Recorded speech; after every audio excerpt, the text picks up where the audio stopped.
Greetings and welcome to our series of weekly devotionals. We've reached the middle of the week, Wednesday, and we're looking at Psalm 85 this week. And on this Wednesday, we are going to look specifically at verses 4 through 7. Yesterday, we talked about the opening verses, which recalled and remembered God's loving presence and saving activity in the world. And today, verses 4 through 7 sort of shift gears and offer a plea to God, that the God who has been with us will continue, will once again restore the fortunes of Israel.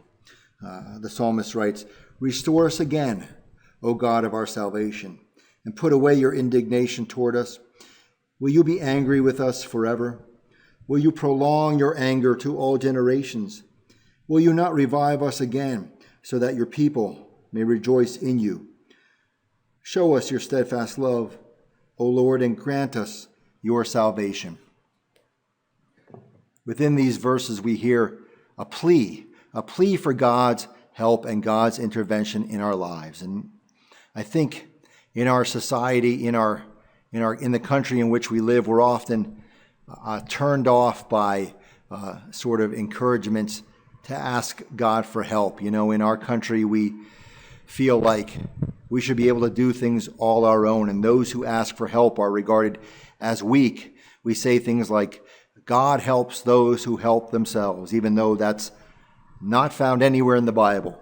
But I remember even preaching a sermon once saying that God is not like Santa Claus. You don't just ask God for anything that you want. You have to try to work for those things. So we often get turned off by that notion of pleading to God for help. But I think that the notion of pleading to God is a very biblical one. Indeed, it's found throughout the book of Psalms. The psalmists who wrote these psalms are not afraid to plead to God.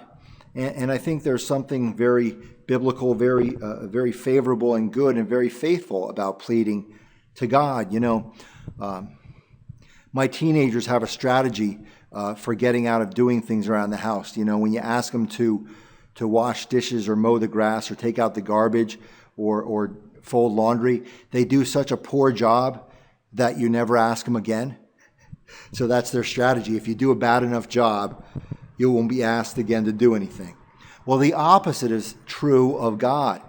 God has been present so often in our lives and has saved us and done so many wonderful things in the lives of the people of God that when we're in times of trouble and in need, who are we supposed to turn to? Of course, we are to turn to God, who has demonstrated abundance and grace to us and given us all that we might need, has protected us and provided for us. And so in that respect, pleading to God doesn't demonstrate a weakness, but demonstrates strength, the strength of our faith, that to whatever extent we ask God for help, that shows how much we trust in the God who is always there for us and who helps us out of every situation and circumstance we might find ourselves in. Pleading to God demonstrates faithfulness in God. Indeed, the renowned British theologian N.T. Wright talks about the Gospels and how Jesus talks about the lilies of the field and the sparrows in the sky and the hairs on our head, and says, nothing is too small for God. God cares about every little detail of our lives. And so N.T. Wright says, no matter what it is, no matter what help we need, big or small, don't be afraid to ask.